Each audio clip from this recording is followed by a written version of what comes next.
Assalamualaikum warahmatullahi wabarakatuh. Selamat sore saudara. Hari ini Rabu 25 Januari 2023 Jawa Barat. Hari ini kembali hadir menjumpai Anda dengan sejumlah informasi dari Jawa Barat di antaranya.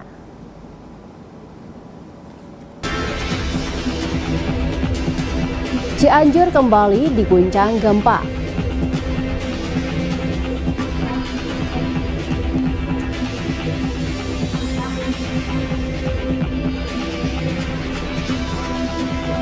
Longsor mengancam 15 rumah di Majalengka.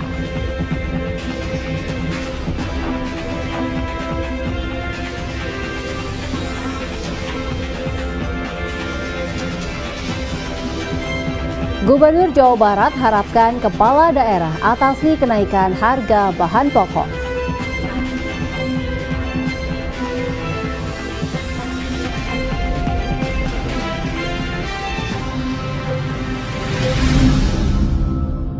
Dan kami juga akan menyampaikan beragam informasi lain dari Jawa Barat. Bersama saya Hanifah Paramita, inilah Jawa Barat hari ini selengkapnya.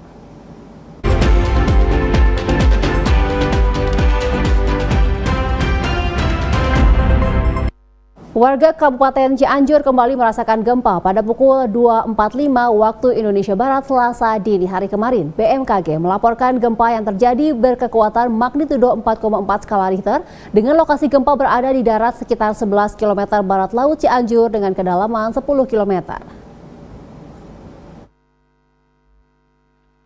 Gempa bumi kembali dirasakan masyarakat Kabupaten Cianjur. Gempa susulan kali ini merupakan yang terbesar pasca gempa pertama pada 21 November 2022 lalu dengan kekuatan magnitudo 5,6 skala Richter. Warga mengalami kepanikan dan berhamburan saat gempa susulan terjadi. Bahkan sebagian rumah warga mengalami kerusakan pasca gempa susulan tersebut, seperti yang dirasakan oleh Hasbi warga Kampung Cijati, Desa Sukasari, Kecamatan Cilaku, Kabupaten Cianjur. Rumahnya mengalami kerusakan pasca gempa susulan usai direnovasi mandiri. Sementara itu, Bupati Kabupaten Cianjur Herman Suherman mengatakan dirinya sudah memerintahkan jajarannya untuk mendata dan memantau lokasi yang menjadi titik gempa. Semalam hari ini tim kita LOLO sedang mobile di masing-masing desa. Sudah ada yang melaporkan ke saya, sekarang ada di rumah sakit dan juga ada rumahnya yang menjadi ambruk. Sedang mendata tim kami LOLO di tiap-tiap kecamatan.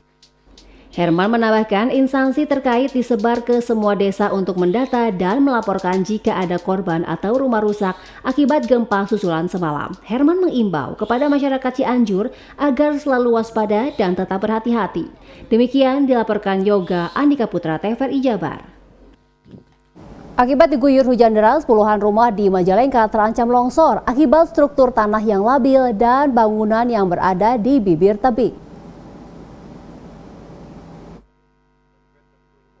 Sebanyak 15 kepala keluarga yang mendiami rumah di Blok Cipadung, Desa Sindang Panji, Kecamatan Cikijing, Majalengka terancam ambruk. Longsoran terjadi di 2 titik RT 01 dan RT 03 serta RW 08, tebing di belakang rumah warga longsor saat hujan deras tiba sekitar pukul 18 waktu Indonesia Barat. Rata-rata ketinggian longsor 15 meter dengan lebar 8 meter. Namun masih beruntung material longsor tidak menimpa permukiman warga. Kerusakan tebing terparah di RT 01 dekat rumah Entin, Trisno, dan Suparno.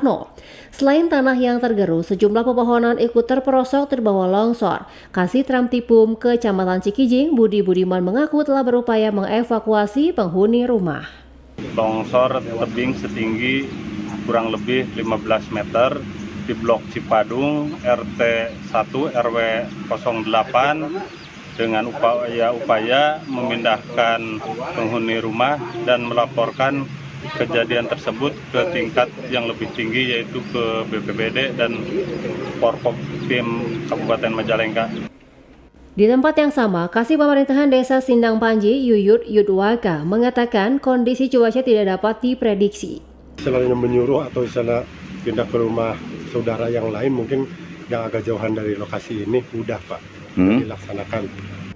BPBD Majalengka melakukan asesmen ke lokasi kejadian untuk ditindaklanjuti ke tingkat atas. Edward Ruspendi, TVRI Jawa Barat melaporkan.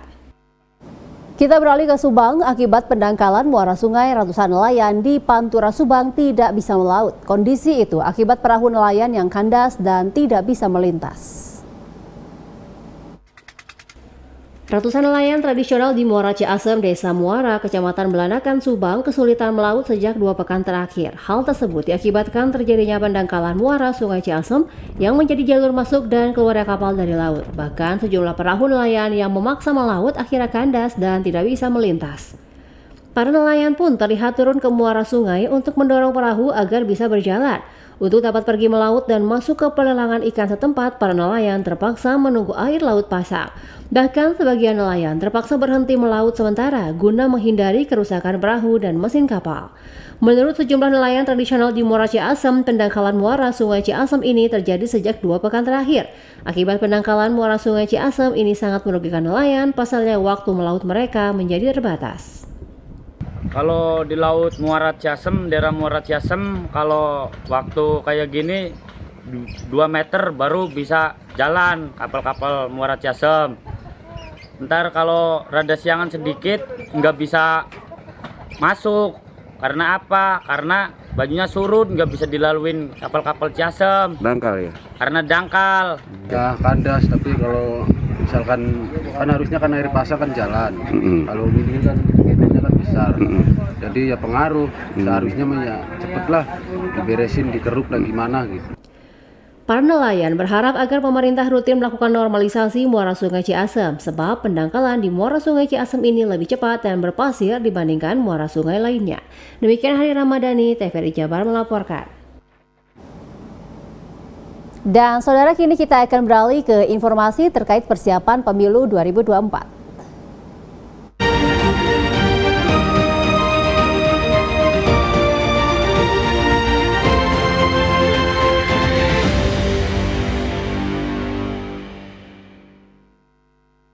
Ya, saudara, sebanyak 795 anggota PPS dari 265 desa dilantik oleh Ketua KPU Ciamis Sarno Maulana di gedung KH Irfan Hilmi. Setiap desa terdiri dari 3 orang anggota PPS yang nantinya akan menjadi perwakilan KPU Kabupaten dalam melaksanakan penyelenggaraan pemilu di setiap desa. Acara pelantikan ini juga dihadiri oleh Wakil Bupati Ciamis Haji Yana D. Putra dan Dandim 0613 Ciamis serta perwakilan dari Forkopimda lainnya. Dalam sambutannya, Wakil Bupati Ciamis mengucapkan selamat kepada para anggota BPPPS yang telah dilantik. Ia berpesan agar anggota PPS di lapangan harus bersikap netral dan amanah dalam bertugas sehingga dapat pelaksanaan pemilu dapat berjalan lancar. PPS ini adalah nanti mereka akan bekerja di masing-masing wilayah desa atau kelurahannya sesuai dengan apa yang sudah diregulasikan. Nah, kemudian juga teman-teman PPS ini adalah mereka para pemimpin pemilu di tingkat desa dan kelurahan. Kabupaten, KPU, tingkat kecamatan, KPK, dan PPS itu bisa menjalankan tugas sebaik-baiknya sesuai dengan apa yang diatur dalam peraturan perundang-undangan. Petugas PPS ini akan bertugas dalam menyukseskan pelaksanaan Pilpres, Warpres, DPR RI, DPD RI, DPRD Provinsi, DPRD Kabupaten atau Kota, hingga pemilihan Gubernur dan Bupati. Ketua KPU berharap agar semua dapat bertugas dengan baik, sukses tanpa ekses dan berintegrasi. Dari Ciamis, Yusi Luciana, TVRI Jabar melaporkan. KPU Kabupaten Bandung melantik 840 orang PPS untuk 280 desa dan kelurahan se-Kabupaten Bandung. Selain melantik para panitia pemungutan suara, KPU juga memberikan pembekalan menjelang pemilu 2024 mendatang. Sebanyak 840 orang panitia pemungutan suara PPS dilantik oleh KPU Kabupaten Bandung di salah satu hotel di Soreang. Nantinya anggota PPS tersebut akan bertugas di masing-masing TPS di tiap desa dan kelurahan. Per desa dan kelurahan ditempatkan 3 orang anggota PPS se-Kabupaten Bandung. Selain melantik anggota PPS, KPU Kabupaten Bandung juga memberikan pembekalan menjelang pemilu 2024. Seperti kita ketahui, setiap desa kelurahan ada 3 PPS dan setelah melalui proses rekrutmen yang tentu cukup dinamis, alhamdulillah hari ini bisa dilantik dan hari ini juga mereka sudah bisa bekerja. Beberapa ketua parpol di Kabupaten Bandung berharap setelah dilantiknya anggota PPS tersebut dapat menjalankan tugas dengan baik serta menjaga netralitas pada saat pelaksanaan pemilu mendatang. Bahwa tugas PPS ini sangat berat, terutama mengawal suksesnya pemilu di 2024. Untuk kami berharap peran serta dari personal masing-masing PPS ini bisa kerja profesional, kerja sesuai dengan tugas pokok dan fungsi selaku anggota PPS. Mudah-mudahan dengan struktur partai yang seperti ini kita bisa paling tidaklah mendapatkan atensi dari masyarakat pemilih. Dari Kabupaten Bandung, Rian Agustian, kontributor TVI Jabar melaporkan.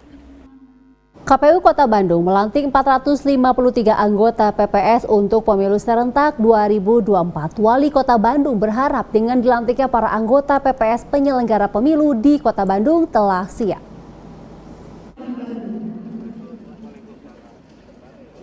Sebanyak 453 anggota PPS untuk pemilu 2024 resmi dilantik. Prosesi pelantikan dipimpin langsung oleh Ketua KPU Kota Bandung, Suharti, dan Wali Kota Bandung, Yana Mulyana, di Gedung Youth Center Acamani, Kota Bandung.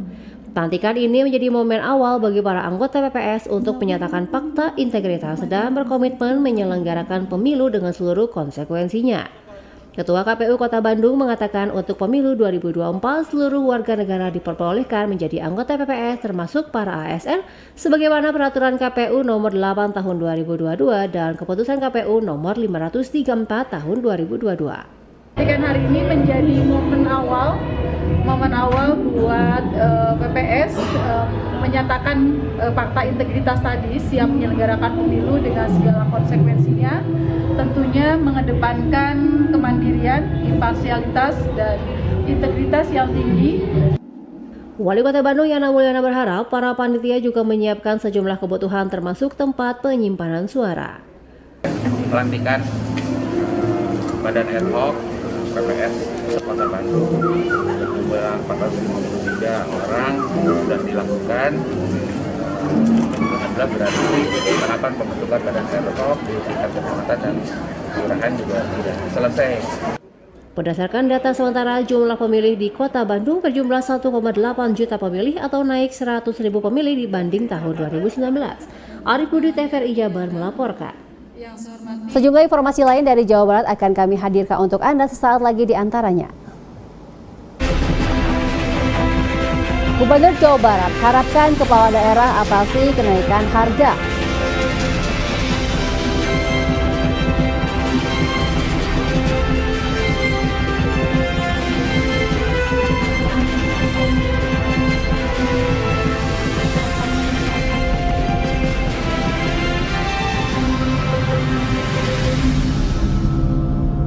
Terima kasih Anda masih bersama kami di Jawa Barat hari ini. Gubernur Jawa Barat Ridwan Kamil mengecek harga kebutuhan pokok di pasar tradisional Pasalaran, Kabupaten Cirebon. Gubernur meminta kepala daerah untuk bisa mengantisipasi gejolak kenaikan harga dengan berbagai macam strategi.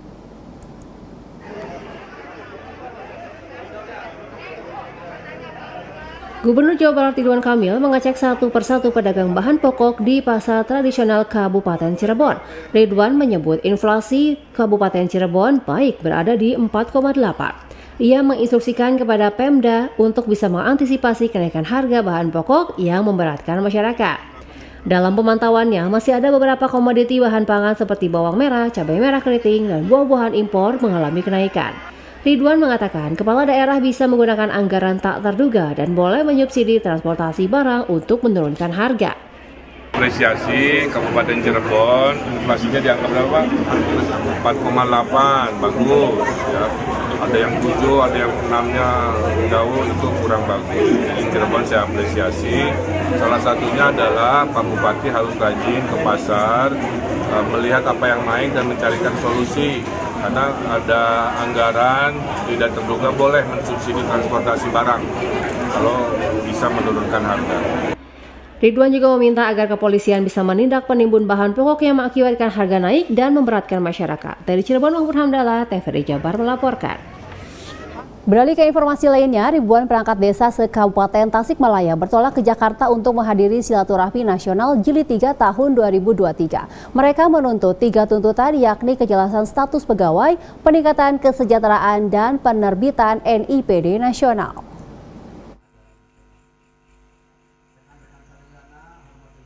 Sebanyak 1.562 perwakilan perangkat desa se-Kabupaten Tasikmalaya yang tergabung dalam Persatuan Perangkat Desa Indonesia atau PPDI bertolak ke Jakarta dalam rangka Silaturahmi Nasional Jilid 3 tahun 2023. Keberangkatan mereka ke Jakarta membawa 3 tuntutan kepada pemerintah, di antaranya terkait tentang kejelasan status kepegawaian, peningkatan kesejahteraan, dan penerbitan NIPD nasional. Mereka menilai status perangkat desa sampai saat ini masih dianggap kurang jelas. Di awal hasil Rakernas dari Palembang bahwa kita itu akan mengadakan Silatnas Jilid 3 dengan 3 tuntutan. Yang diutamakan 3 tuntutan untuk Kabupaten Tasikmalaya mengikuti arahan tuntutan dari tingkatan nasional juga. Tapi yang utama yaitu kejelasan status perangkat desa, kedua kesejahteraan, ketiga adalah nomor induk aparatur pemerintah desa secara nasional. Meskipun perwakilan perangkat desa dari 351 desa di Kabupaten Tasikmalaya ini berangkat ke Jakarta, mereka memastikan pelayanan desa tetap berjalan normal dan tidak terganggu. Dari Kabupaten Tasikmalaya, Yudi Irawan, TVRI Jabar melaporkan. Kini kita beralih ke Kota Depok. Usai diresmikan dan mulai beroperasi, underpass di Jalan Raya Dewi Sartika, Kota Depok sudah bisa digunakan oleh para pengguna jalan. Arus lalu lintas di Jalan Dewi Sartika menuju Jalan Margonda Raya pun terpantau lancar.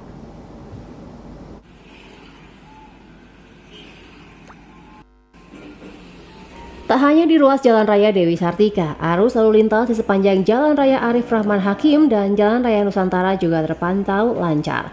Seorang pemotor, Jamal, mengatakan usai diresmikan dan mulai beroperasi tak ada lagi kemacetan di Jalan Raya Dewi Sartika.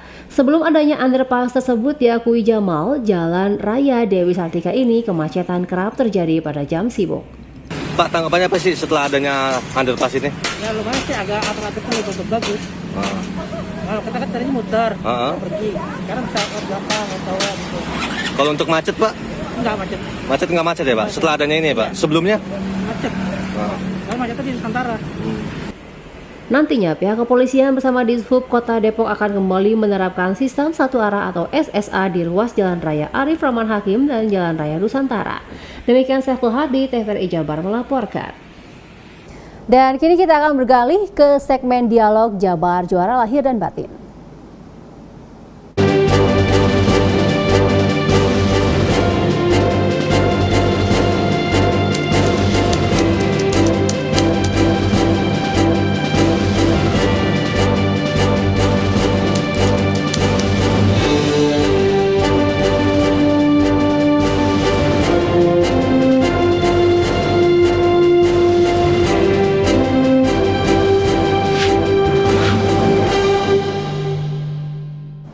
Dan pada segmen kali ini kita akan membahas mengenai visi dan misi Kota Depok, Jawa Barat dalam mendukung program Jabar Juara Lahir dan Batin.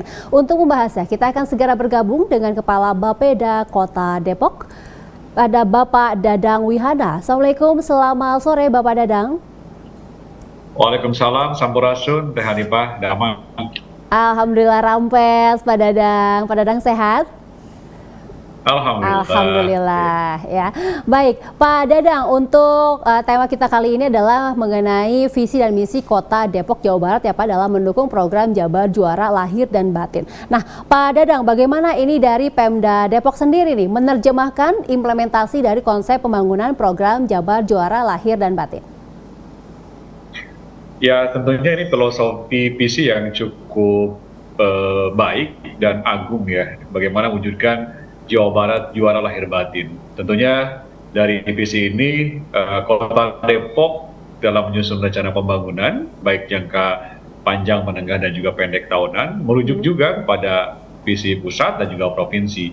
Kita lihat di dalam visi Kota Depok sendiri, Kota Depok yang maju, berbudaya dan sejahtera, tentunya selaras dengan visi provinsi dalam hal ini untuk mewujudkan visi Juara Jabar Lahir dan Batin, seperti itu.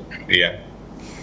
Baik, jadi visinya adalah Kota Depok yang maju dan sejahtera ya Pak Dadang ya? Jaya dan sejahtera. Tentunya kalau kesejahteraan tercapai, daerah menjadi maju, maka tentunya tadi visi Jawa Barat Juara Lahir Batin dengan inovasi dan kolaborasi itu juga akan terwujud. Iya. Baik, Pak Dadang, ini untuk memajukan visi dan misi tersebut nih Pak, sesuai dengan arahan kebijakan Jabar Juara Lahir Batin, kira-kira program-program apa saja nih Pak yang diperkuat dari Pemkot Depok sendiri? Ya, tentunya dalam tatanan pemerintahan di daerah, kita ada urusan yang namanya urusan bersama, urusan konkuren yang dilaksanakan secara bersama-sama oleh pusat, provinsi, dan juga daerah. Misalnya sebagai contoh di dalam urusan pendidikan.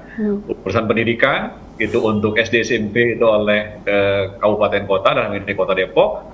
Lalu untuk SMA SMK itu dikelola oleh provinsi. Akan tetapi di dalam mengelola itu tentunya kita melakukan kolaborasi dengan pemerintah Provinsi Jawa Barat.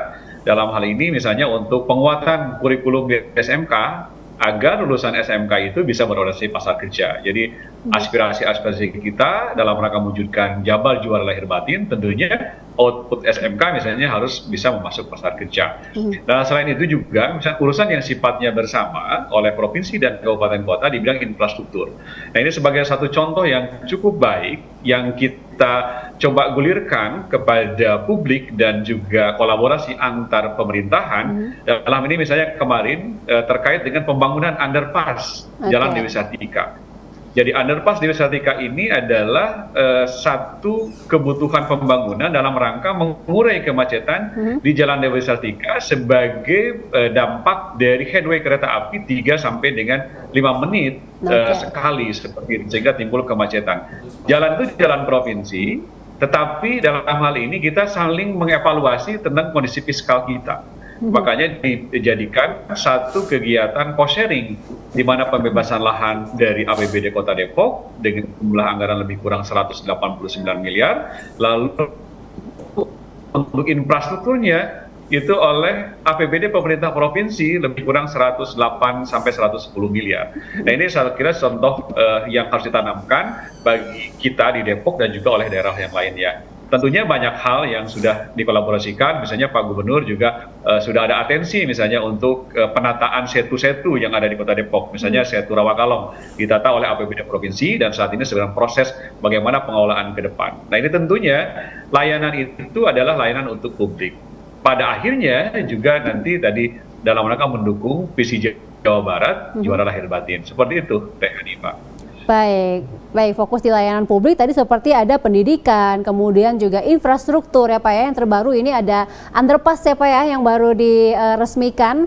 Ini yang membuat jalan Dewi Sartika menuju Jalan Margonda Raya ini terpantau lancar gitu ya. Kemudian juga tadi penataan setu-setu gitu ya. Nah, selain dari pendidikan, infrastruktur dan juga tadi penataan setu, rencana lain Pak dari Kota Depok sendiri untuk pembangunan sendiri akan ada apa saja nih Pak?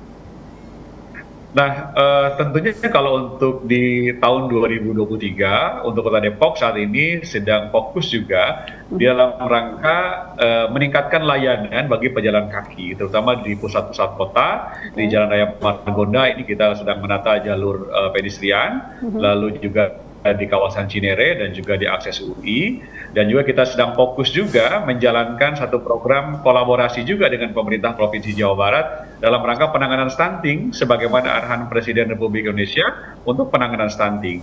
Pemerintah Provinsi Jawa Barat intens ya dalam mendampingi kami. Jadi setiap Jumat itu ada agenda odading misalnya, obrolan sekitar penanganan stunting gitu. Jadi sharing antar kabupaten kota, dan memang itu tugas pemerintah provinsi yang merangkai fazil-fazil di kabupaten kota. Jadi misalnya ada best practice dari Kota Depok, kita paparan, ada best practice dari kabupaten kota lain, dan kita saling bertukar informasi, bertukar program-program baik untuk menangani masalah-masalah yang sifatnya tadi bersama.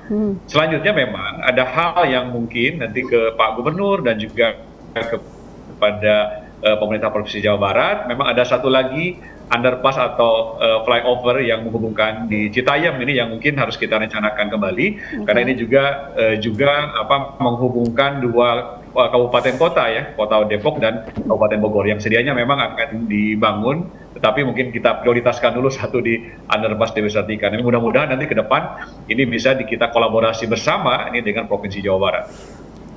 Baik, tadi ada odading ya Pak ya, obrolan bersama membahas stunting ya Pak ya. Oke, kemudian juga akan ada pembangunan pedestrian gitu ya Pak untuk memfasilitasi para pejalan kaki ini ya Pak ya.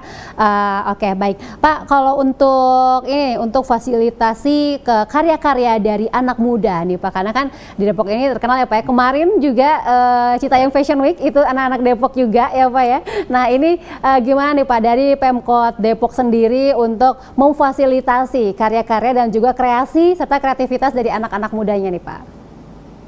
Ya, perlu kami luruskan dulu untuk Citayam Fashion Week itu dari Bojonggede Kabupaten Bogor, bukan dari Citayam Depok ya.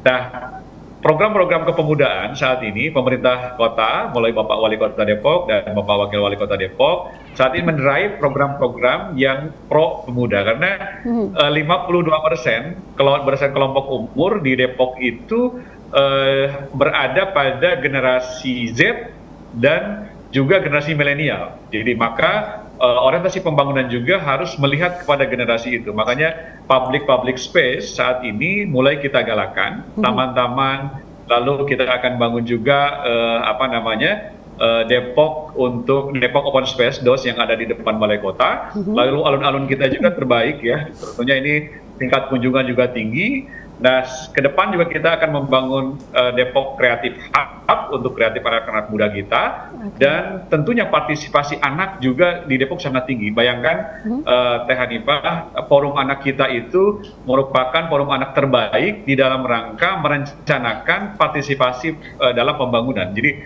tingkat nasional ini. Makanya kemarin juga forum genre kita juga terbaik se-Jawa Barat. Jadi potensi itu cukup tinggi. Nah, di Depok juga untuk anak-anak muda kita mulai bergabung juga dengan startup saat ini. Jadi mereka bekerja tidak harus di kantor, tetapi juga harus bisa juga bekerja di rumah. Jadi potensi itu yang sedang kami kembangkan, terutama juga ada program unggulan Wali Kota Depok, yaitu membentuk atau membangun 5.000 wirausaha baru dan juga startup dan juga perempuan pengusaha. Jadi makanya Depok saat ini IPM-nya kan ketiga tertinggi di Jawa Barat, 81,86, itu sudah sangat tinggi. Nah, untuk tingkat kesejahteraan kami alhamdulillah relatif lebih baik mungkin dibanding kabupaten kota lainnya, tapi kami bukan berarti harus sombong, tapi karena kami juga masih banyak persoalan-persoalan perkotaan yang saat ini sedang kita hadapi. Salah satunya juga misalnya penanganan sampah itu menjadi PR kita bersama, dan mudah-mudahan juga pemerintah provinsi segera menghadirkan terkait dengan operasionalisasi TPA Nambo gitu, karena itu kami sangat-sangat membutuhkan. Jadi ini mungkin harapan kita kepada provinsi sebagai pihak yang memiliki kewenangan menyelesaikan persoalan-persoalan yang lintas kabupaten kota ataupun regional. Pak Gubernur saya kira sudah punya niat yang cukup baik untuk TPA Nambo, tinggal sekarang di tahap implementasinya. Iya. Baik, Kota Depok ini memiliki forum anaknya terbaik, forum genrenya juga terbaik ya Pak ya, dan IPM-nya juga termasuk ini jajaran tertinggi bahkan di Jawa Barat gitu ya. Dan saya tadi tertarik sekali Pak Dadang menyebutkan bahwa akan ada pembentukan 5.000 wirausaha baru dan juga womanpreneur gitu ya Pak ya. Nah, ini untuk peningkatan skill dan juga keterampilan kemampuan dari wirausahawan baru ini sendiri, kira-kira program-program apa nih Pak yang akan dicanangkan? Ya, tentunya beragam, karena mungkin satu-satunya daerah di Indonesia yang mengukur PDRB ekonomi kreatif itu Kota Depok. Jadi kita bisa petakan ekonomi kreatif tertinggi itu dari kuliner di Kota Depok, fashion, dan juga kriya, kriya, ditambah aplikasi game dan lain-lain. Dan dengan melihat pemetaan itu, maka sektor kuliner itu sektor yang paling tinggi gitu. Nah, kita menyajikan satu program pemerintah di Kota Depok, yaitu tadi untuk pelatihan ketenagakerjaan lebih banyak kepada kuliner. Ternyata pada tahun kemarin misalnya, minat untuk ikut pelatihan barista itu sangat tinggi. Jadi mungkin 1-2 tahun barista itu sangat tinggi karena tumbuh kafe-kafe di mana-mana dan memang dikelola oleh anak muda. Nah, bagaimana pemerintah merespon untuk itu? Sekarang pertemuan-pertemuan kami misalnya Bapeda dalam melakukan kongko pembangunan, jadi kita ada diskusi FGD, kami lakukan di KPKP agar tadi ekonomi yang dikelola anak muda juga semakin tumbuh.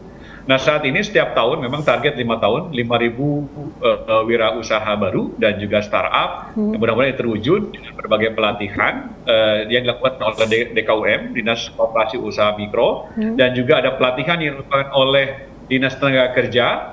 Bisa teman-teman bisa buka aplikasi yang sangat mudah, yang sangat simple, namanya Simple Kepok, dan ini aplikasi ini kemarin menang juara pertama di Jawa Barat sebagai inovasi terbaik ya untuk KIJB tahun 2022. Nah, program-program itu tentunya kami berkolaborasi juga dengan para pihak, tidak hanya pemerintah saja, tapi berkolaborasi dengan perguruan tinggi, dengan dunia usaha, dan juga dengan NGO dan komunitas seperti itu. Jadi prinsip kolaborasi juga itu kita kembangkan untuk saat ini. Ya.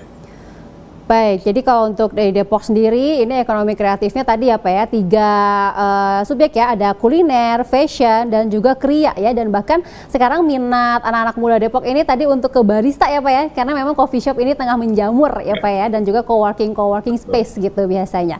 Baik, Pak, untuk program-program peningkatan skill, peningkatan keterampilan tadi juga gitu, ini untuk anak-anak muda gitu, lantas bagaimana untuk teman-teman yang disabilitas Pak, untuk teman-teman difabel sendiri seperti apa nih Pak untuk mendukung program yang inklusif dari program-program Kota Depok? Ya, tentunya dari program-program unggulan Wali Kota, jadi kita mengharapkan juga ada kuota untuk para difabel dan ada program-program yang memang langsung kepada difabel untuk dalam bentuk pelatihan-pelatihan misalnya. Karena memang saat ini kita ada dinas sosial juga yang melaksanakan kegiatan-kegiatan intervensi dalam urusan sosial. Baik tadi yang sifatnya charity maupun sifatnya tadi pemberdayaan.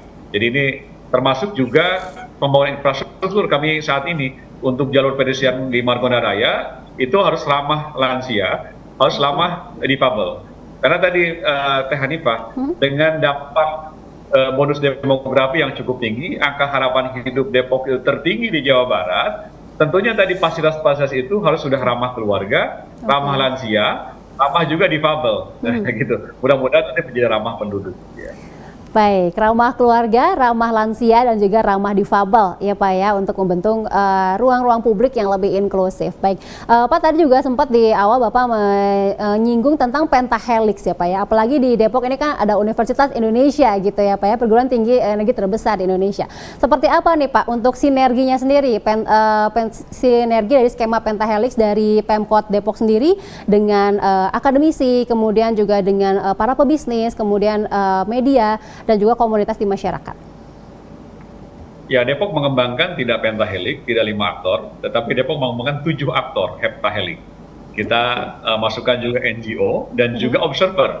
Nah ini pengamat. Pengamat ini luput ya, tapi ini sangat berpengaruh kepada kebijakan. Demikian pula NGO. Jadi kita mengembangkan heptahelix. Nah kolaborasi yang kita kembangkan dengan perguruan tinggi, dengan Universitas Indonesia, dengan Institut Pertanian Bogor, lalu dengan UPN dan Gunadarma, dengan segmen-segmen tertentu. Misalnya untuk dengan Universitas Indonesia kita ada kajian-kajian ilmiah yang perlu kita lakukan juga dengan IPB, dan juga UPN juga pendampingan misalnya di level kelurahan. Mereka melakukan pendampingan dalam pengolahan sampah melalui hibah langsung mereka, baik hibah kepada warga maupun hibah kepada dosen, seperti itu. Jadi kami jalin komunikasi itu dan Bapeda memfasilitasi, karena untuk corporate social responsibility dan juga untuk komunikasi dengan perguruan tinggi memang ada tusi di kami di Bapeda. Nah misalnya yang saat ini sedang berlangsung dari Fakultas Ilmu Administrasi, mereka mendampingi kelurahan-kelurahan dalam administrasi keuangan, gitu. Jadi kiprahnya tidak hanya dalam tataran konsep, tetapi juga sudah kepada tataran implementatif. Demikian pula kami punya tim sinergitas. Tim sinergitas itu akan mensinergikan seluruh urusan pemerintahan dan pembangunan untuk agar sinkron, agar terpadu. Karena biasanya kan ini menjadi puzzle-puzzle yang sulit, ego sektoral dan lain-lain. Kami ada tim sinergitas. Tim sinergitas itu rata-rata mayoritas dari para pengajar ataupun dosen dari Universitas Indonesia. Kalau kami secara rutin, kami melaksanakan juga FGD secara rutin dengan PWK, yaitu program S2-nya di Fakultas Teknik terkait dengan pembangunan wilayah perkotaan. Jadi alhamdulillah untuk Universitas Indonesia dari hampir semua fakultas MIPA, Fakultas FISIP, dengan kemarin dengan sosiologi, lalu terkait dengan Fakultas Teknik, Fakultas Kesehatan Masyarakat, apalagi juga dengan UPN dan IPB dan Gunadarma, itu kita intens di dalam rangka tadi merumuskan kebijakan-kebijakan pembangunan dan juga bersama-sama melaksanakan di level lapangan seperti itu. Ya. Baik, ya, bersama-sama untuk melaksanakan di level lapangan dan untuk lebih implementatif gitu ya Pak ya, jadi gawe bareng gitu semuanya ya. Baik, Pak Dadang, ini terkait dengan penerapan era digitalisasi nih oleh Pemprov Jabar sendiri. Nah lantas bagaimana nih untuk implementasinya Pak mengenai digitalisasi di Pemkot Bandung, mengenai program-program yang sudah banyak sekali tadi digulirkan ya Pak ya sebagai dari Bapeda Depok. Baik. Depok kemarin dapat peringkat kedua untuk transaksi digital di Jawa Barat ya dari Bank Indonesia, alhamdulillah tahun 2022. Jadi memang pergerakan saat ini di Depok karena ya mungkin belum terpotret secara utuh ya, baik mungkin oleh media ya maupun oleh pihak-pihak yang lain. Tetapi untuk transaksi digital kita tadi peringkat kedua di Jawa Barat. Contoh soal nanti Teh Hanifah bisa datang ke pasar, misalnya ke pasar Sukatani, pasar Agung di Depok, dia usah bawa uang fisik, tapi dia hanya bawa handphone, nanti buka QRIS bisa bayar, gitu. Itu Depok loh, Teh Hani. Iya, jadi untuk transaksi digital kita sudah jalan sampai ke pasar tradisional gitu. Kalau untuk di mall segala macam itu udah biasa ya. Tapi kalau beli daging dengan QRIS itu kan sesuatu ya gitu. Nah itu kami sudah ke sana. Belum transaksi online. Jadi untuk pasar-pasar seperti itu. Jadi kami coba mengembangkan tadi transaksi digital. Demikian pula untuk UMKM kita. Wadah kita juga ada pelatihan-pelatihan terkait dengan digital marketing misalnya. Itu sesuatu yang memang dibutuhkan oleh warga. Mereka hanya bekerja di rumah saja, tidak harus punya kantor. Dan ada misalnya di salah satu perumahan. Ya, mereka bekerja hanya di rumah, dia tidak punya kantor, tidak apa, tapi mau menghasilkan omset yang cukup tinggi. Satu perumahan itu ada 20 atau 30 startup yang bekerja dari rumah yang menghasilkan uang yang cukup tinggi gitu. Nah, startup kita ya, baik yang dikelola pemerintah maupun oleh masyarakat, komunitas, ada komunitas Kode Margonda. Pak Gubernur sangat paham sekali dengan Kode Margonda yang ada di Kota Depok. Pelit, misalnya, mohon maaf saya menggunakan merek, ya tidak apa-apa. Transaksi yang dilakukan secara gratis itu berawal dari startup Depok gitu. Jadi berada di Depok Town Square di Jalan Margonda, diproduksi dari sana. Dan sekarang banyak sekali startup yang yang lahir saat ini. Kami pemerintah kota dengan dengan digitalisasi, Teh Hanifah mungkin agak bingung. Kita ini sekarang ini baru kita kembangkan juga startup stunting. Startup stunting. Nanti akan kita kembangkan juga startup sampah ya. Kebetulan untuk stunting kita kasus di Depok misalnya kedua di Jawa Barat terendah gitu. Kita tadi hasil SSGI 12%-an gitu, terendah kedua Jawa Barat. Tapi kita kembangkan tadi untuk digitalisasi program melalui startup. Kita namakan startup stunting. Nanti ke depan kita kembangkan juga startup sampah. Jadi digitalisasi tidak hanya dalam ekonomi, tetapi juga dalam memecahkan persoalan-persoalan perkotaan lainnya yang di luar ekonomi. Seperti itu Teh Hanifah. Baik, memecahkan permasalahan-permasalahan publik gitu ya tadi dengan teknologi gitu ya Pak. Tadi sekali ini ada startup stunting, kemudian juga startup sampah gitu ya. Wah, nanti saya akan jalan-jalan deh ke Kota Depok, ngobrol-ngobrol lebih banyak sama Bapak nih ya kayak Pak ya tentang startup ini gitu. Dan juga tadi juga udah cashless ya Pak ya di pasar-pasar tradisional ya. Jadi untuk belanja-belanja bahan pokok itu sudah nggak perlu lagi bawa uang receh gitu ya Pak ya. Baik, Pak ini terakhir Pak, harapan dari Pak Dadang sendiri nih terkait partisipasi masyarakat nantinya untuk sama-sama mewujudkan visi misi Kota Depok untuk turut mendukung pembangunan program Jabar Juara Lahir dan Batin. Ya, pemerintah sudah mengembangkan satu konsepsi paradigma kolaboratif governance. Tentunya prinsip kolaborasi itu adalah prinsip utama di dalam rangka membangun kota, tentunya juga kolaborasi dengan pemerintah pusat, Provinsi Jawa Barat, dan juga elemen masyarakat yang tergabung dalam heptahelik tadi 7 aktor pembangunan. Nah, Kota Depok mengembangkan pembangunan dari APBD dan juga dari non-APBD tadi bisa diintervensi oleh CSR dan oleh lembaga-lembaga zakat, infak, sedekah dan wakaf. Misalnya untuk stunting, kita juga sudah menggandeng beberapa lembaga jiswab, contohnya dengan Basnas, dengan Darut Tauhid Peduli yang kantornya ada di Bandung, juga dengan Baitul Mal Hidayatullah, dan juga lembaga-lembaga zakat lainnya. Jadi kolaborasi itulah adalah prinsip pembangunan saat ini. Yang kami harapkan dengan Provinsi Jawa Barat, terutama yang pertama tentunya ucapan terima kasih kepada Pak Gubernur dan tim di Provinsi Jawa Barat yang saat ini sudah berkolaborasi intens dengan Depok, karena Depok ini adalah Jawa Barat. Bisa dilihat Teh Hanifah, ada jembatan di Depok yang dibangun oleh APBD Kota Depok.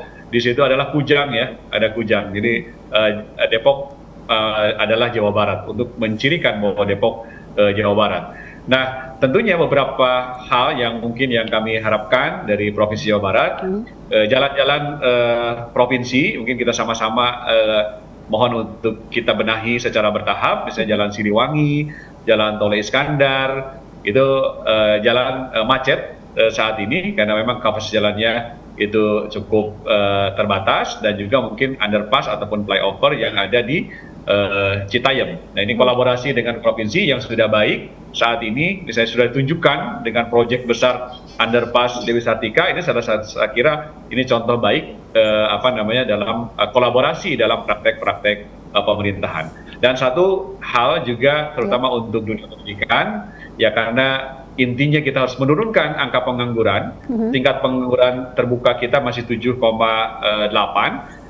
Banyak diantaranya adalah 50%-nya adalah lulusan SMA SMK. Mari sama-sama kita kolaborasi dengan pemerintah Provinsi Jawa Barat untuk menguatkan kurikulum SMK agar berorientasi pasar kerja, dan kita perbanyak juga nanti program-program magang di perusahaan-perusahaan dan mereka agar siap masuk pasar kerja. Panginten sakitu Teh Hanifah, Ayade. Baik, hatur nuhun. Ini Pak Dadang Wihana ya. Jadi intinya adalah prinsip pembangunan melalui kolaborasi ya Pak ya, untuk kesejahteraan dan juga tadi Kota Depok maju dan sejahtera ya Pak ya. Baik, hatur nuhun. Ini sudah bergabung di Jawa Barat hari ini Bapak Kepala Bapeda Kota Depok Jawa Barat, Bapak Dadang Wihana. Terima kasih sudah bergabung. Wassalamualaikum warahmatullahi wabarakatuh. Bapak Wilujeng Sonten. Waalaikumsalam, Wilujeng Sonten. Assalamualaikum. Waalaikumsalam Bapak. Dan pemirsa, sejumlah informasi lain akan kami hadirkan untuk Anda sesaat lagi, di antaranya. Tim forensik membongkar makam Siti, korban dari Wawon CS.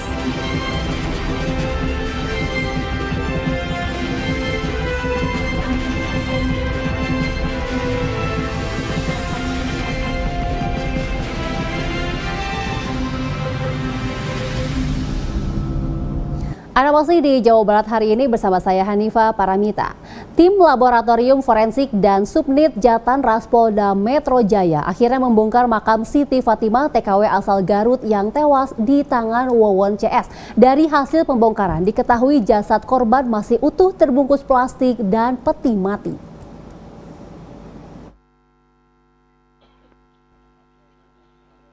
Proses otopsi terhadap jasad Siti Fatimah warga asal Kecamatan Pakenjang, Garut bertujuan untuk mengetahui penyebab pasti kematian Siti yang dilakukan oleh Wawon CS.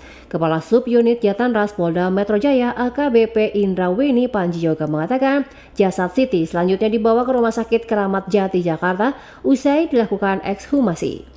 Pihak dokter, polisi juga sudah mengambil DNA pembanding dari anak dan kakak kandung Siti untuk dicocokkan. Seluruh pemeriksaan terhadap jenazah dan para saksi terkait Siti akan dilangsungkan di Jakarta. Iya, kegiatan kami hari ini di wilayah Polres Garut, kami melaksanakan ekshumasi atau pembongkaran makam dari korban atas nama Siti Fatimah di daerah Pakenjeng. Jadi pembongkaran makam ini kami perlukan untuk mengecek jenazah, terutama penyebab kematian, dan memastikan jenazah yang ada di makam tersebut adalah korban atas nama Siti Fatimah. Dari Garut, Piat Supriyatna TVRI Jabar melaporkan. Beralih ke informasi lainnya, Badan Kepegawaian dan Pengembangan Sumber Daya Manusia BKSDM Pangandaran menggelar edukasi peraturan pemerintah PP nomor 46 tahun 2011. Badan Kepegawaian dan Pengembangan Sumber Daya Manusia BKSDM Pangandaran menggelar edukasi kepada ribuan pegawai yang ada di lingkungan Pemkab Pangandaran. Edukasi tersebut digelar secara bertahap dari dinas ke dinas. Menurut Sekretaris Badan EKSDM Soleh Supriyadi, para pegawai mesti wajib mengetahui tentang peraturan pemerintah PP nomor 46 tahun 2019 tentang penilaian prestasi kerja para pegawai. Dari implementasi PP nomor 46 tahun 2011 tersebut akan berimbas pada kenaikan pangkat kepada masing-masing para pegawai. Yang dilaksanakan setiap akhir atau awal tahun, di mana ini bentuk pengamalan daripada PP nomor 46 tahun 2011 terkait di dalamnya adalah penilaian prestasi kerja. Yang dimana di dalam penilaian prestasi kerja di situ ada sasaran kinerja pegawai. Dengan diberikannya edukasi tersebut, diharapkan para pegawai yang berada di lingkungan PMK Pangandaran bisa bekerja lebih maksimal. Dari Pangandaran, Entang Saifur Rahman melaporkan. Kita beralih ke informasi pendidikan dan kami akan kembali dengan informasi pendidikan di antaranya. Komitmen PGRI dalam dunia pendidikan dari Kota Bandung.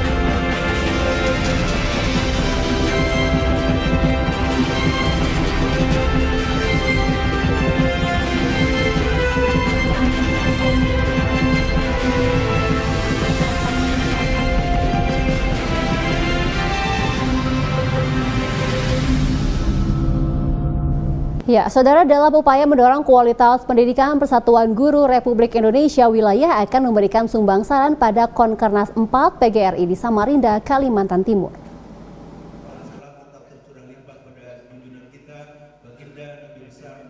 Dalam rangka persiapan mengikuti Konkernas 4 PGRI di Kaltim Februari lusa, pengurus PGRI Wilayah Jabar Selasa mengatakan rapat koordinasi di Bandung. Dalam rakor tersebut dibahas tentang program dalam upaya lebih meningkatkan kualitas pendidikan. Ketua PGRI Wilayah Jabar Dr. Andes Haji Dede Amar MMPD menyatakan bila negara ini lebih maju, kualitas dan perhatian pendidikan harus lebih ditingkatkan. Menyinggung kualitas pendidikan tidak hanya akan menjadi perjuangan PGRI Jabar saat pelaksanaan Konkernas, namun juga menjadi perjuangan Dede Amar bila dirinya dipercaya menjadi anggota DPD RI periode 2024-2029. Indonesia ini satu, kita konsolidasi untuk pemberangkatan persiapan Konkernas keempat di Samarinda, Kalimantan Timur, karena kita akan melaksanakan pada bulan Februari, 24 Februari sampai 26 Februari di Kalimantan Timur. Bersamaan dengan rakor PGRI sejabar dilaksanakan MOU, PGRI Wilayah Jabar dengan Kabilah Wisata Internasional. Kerjasama ini bertujuan memfasilitasi penyelenggaraan perjalanan ibadah haji dan umroh bagi anggota PGRI dan keluarga se-Jawa Barat. Program-programnya dia bagus, the best. Jadi ingin mengantarkan umat Islam menjadi tamu-tamu Allah. Dengan meskipun memang ada semacam banyak travel-travel yang mengandalkan pola berangkat dulu ada talangan, tapi kan ada mudorobahnya. Tapi dengan Pak Kiai Haji Dr. Andes Dede Amar, alhamdulillah dia punya program yang the best. Kabilah Tour di tahun 2023 menargetkan dapat memfasilitasi 600 jemaah yang akan menjalani ibadah ke Tanah Suci, khususnya umroh. Komar Ade, TVRI Jabar melaporkan. Guna menjaga dan mempererat tali silaturahmi antara pelaksanaan program tanggung jawab sosial dan lingkungan atau TJSL yang dilakukan oleh PLN UPT Bandung berupa pelatihan bagi pelaku UMKM pengrajin boneka di Desa Sukapura, Kecamatan Kertasari, Kabupaten Bandung telah mampu dalam membangkitkan ekonomi masyarakat di pedesaan.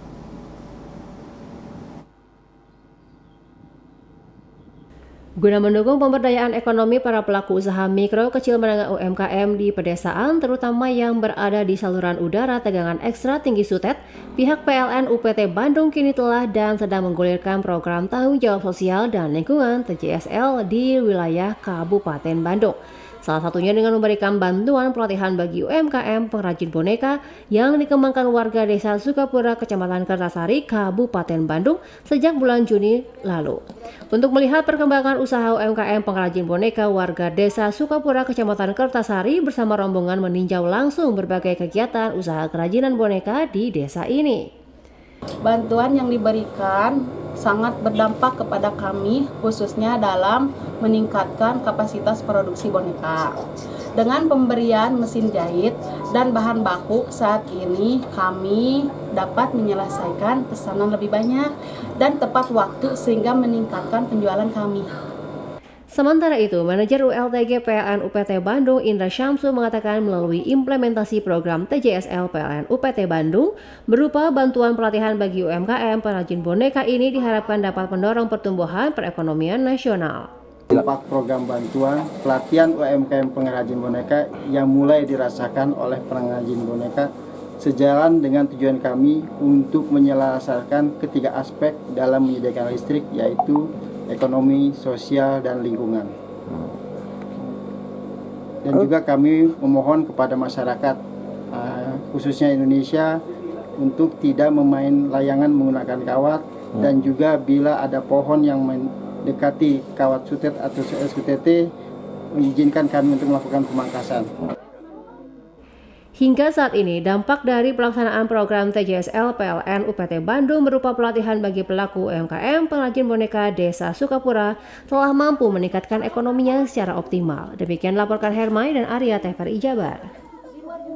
Beralih ke informasi lain, sejumlah objek wisata di Lembang, Kabupaten Bandung Barat diserbu oleh pengunjung tidak hanya wisatawan di luar daerah seperti Jakarta, tapi juga wisatawan dari luar negeri seperti Malaysia dan negara lain. Salah satu tempat yang menjadi tujuan wisatawan adalah hot air balloon dan funicular di The Lodge Maribaya.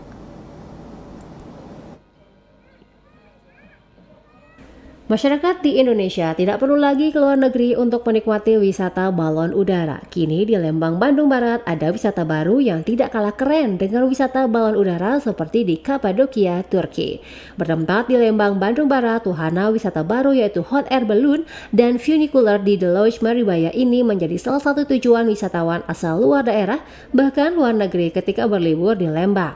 Pada libur Imlek tahun 2023 saat ini, objek wisata tersebut langsung diserbu oleh pengunjung, bahkan tak sedikit pejabat yang penasaran datang ke lokasi untuk menikmati wahana wisata ini.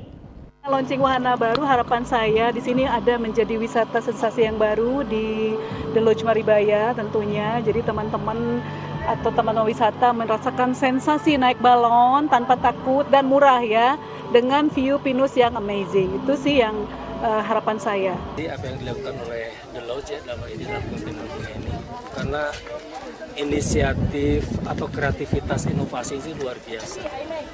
Mohon maaf, tadi saya menyampaikan Indonesia ini tidak kalah indahnya, khususnya Jawa Barat. Untuk bisa menaiki wisata ini, pengunjung cukup membayar Rp35.000. Bahkan selama Januari, pengunjung digratiskan untuk menaiki wahana tersebut. Dari Kabupaten Bandung Barat, Agung Jaya Permana melaporkan. Kini kita beralih ke berita viral terkait anak SMP di Bogor yang membuka jalan untuk damkar dan juga anggota Babinsa TNI menggadai motor demi menyewa alat berat untuk evakuasi truk. Berikut informasinya.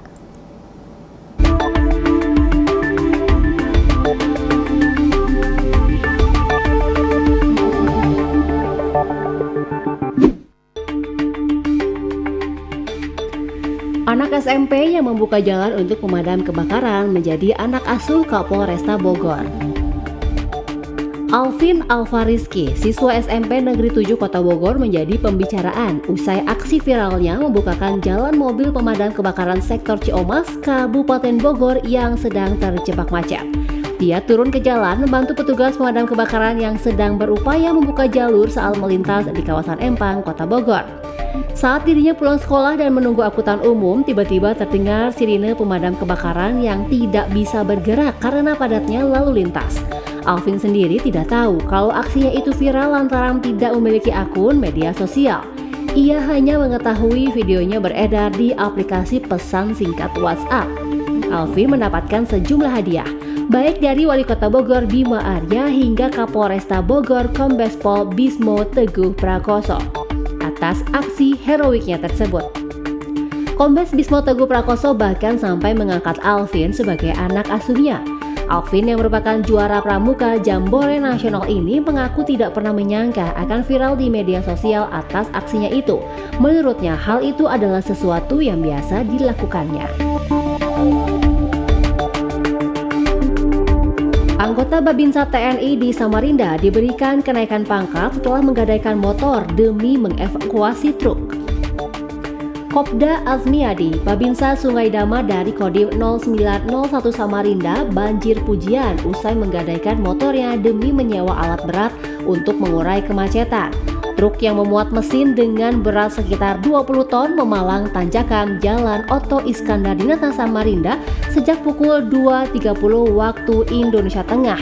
Truk itu tidak kuat menanjak dan mundur. Pihak perusahaan pemilik trailer pun tidak bisa dihubungi. Setelah berjam-jam, muncul solusi yang telah disepakati yakni menggunakan eksavator untuk mendorong trailer dari belakang dan 2 dump truck menarik trailer. Namun saat itu belum dipikirkan biaya yang harus dikeluarkan dan siapa yang menanggungnya. Kopka Azmiadi, Babinsa Sungai Dama yang juga ada di lokasi menawarkan solusi dengan menggadaikan motornya sebesar 10 juta rupiah untuk menjadi uang muka sewa alat berat berupa eksavator dan trailer. Karena aksinya, Kopka Azmiadi kini diberikan kenaikan pangkat luar biasa menjadi Sersan 2 oleh Kepala Staf Angkatan Darat Jenderal TNI Dudung Abdurrahman. Dudung menegaskan upaya yang dilakukan oleh Kopka Azmiadi tersebut telah mengimplementasikan 7 perintah harian KSAD.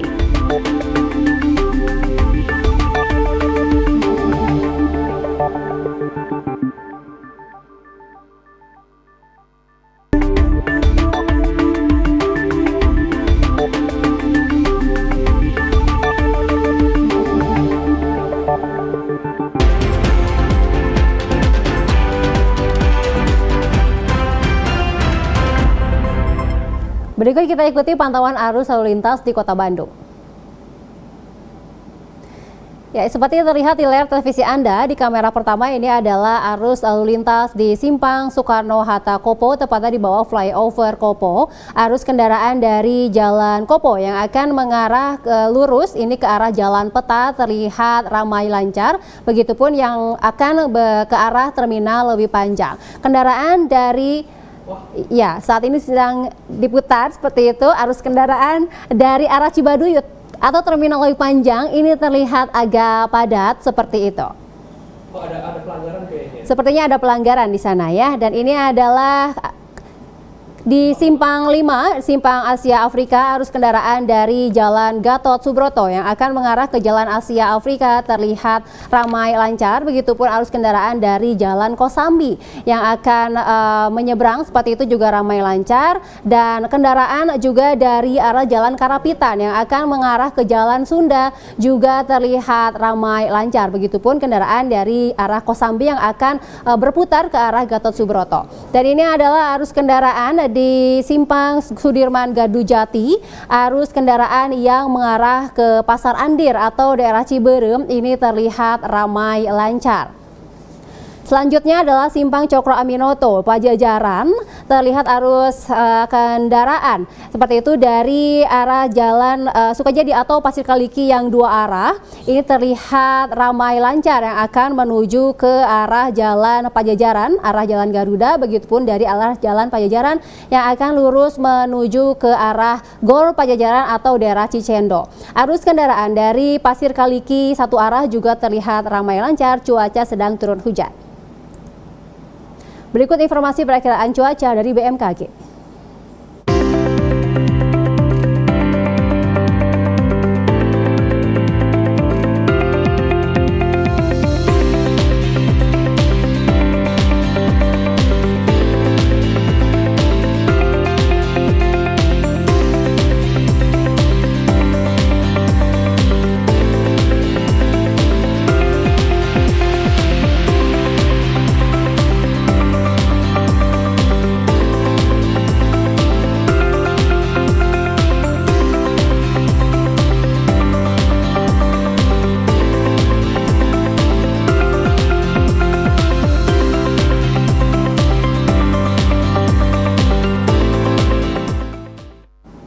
Informasi perkiraan cuaca dari BMKG tadi sekaligus menutup perjumpaan kita kali ini. Saya Hanifah Paramita mewakili seluruh kerabat kerja yang bertugas mengucapkan terima kasih atas perhatian Anda. Wassalamualaikum warahmatullahi wabarakatuh. Sampai jumpa.